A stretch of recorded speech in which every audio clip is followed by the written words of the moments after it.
जय हिंद दोस्तों। पवन Patel Hindi steno classes में आपका स्वागत है। डिक्टेशन 80 वर्ड पर मिनट। डिक्टेशन 5 सेकंड बाद शुरू होगी।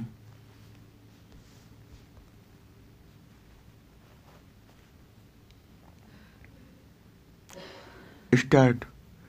सत्संग विमुख मानव भौतिकवादी संस्कृति की भूल भुलैया में अपने यथार्थ मार्ग को ढूंढ पाने में भटक रहा है।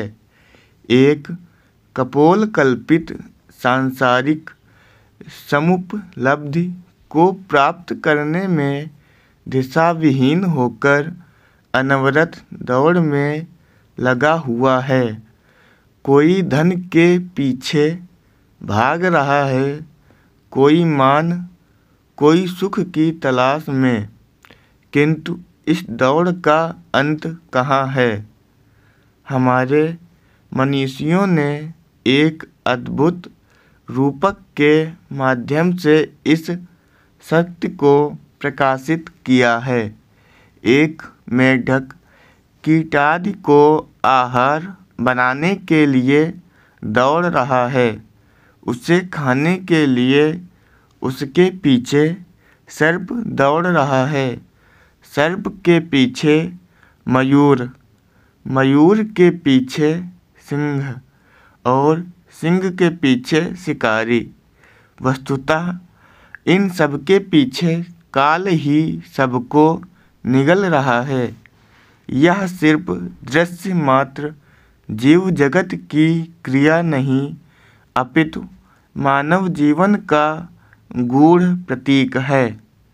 मेढक भोग में लिप्त साधारण मनुष्य का प्रतीक है। सर्प उसकी वासना है। मयूर अहंकार है। सिंह क्रोध एवं शक्ति की लालसा है और शिकारी नियति या काल का प्रतीक है। हर जीव किसी का पीछा कर रहा है। कोई किसी से बचना चाहता है, किंतु सब एक ही दिशा में अग्रसर हैं, काल के आलिंगन की ओर। इससे यह स्पष्ट होता है कि संसार का प्रत्येक प्राणी क्षणभंगुरता की परिधि में बंधा है।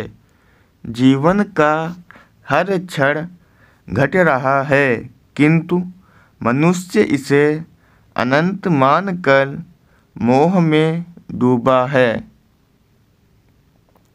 सत्य यह है कि शरीर, संपत्ति और प्रतिष्ठान सब नश्वर हैं, केवल आत्मा ही शाश्वत है।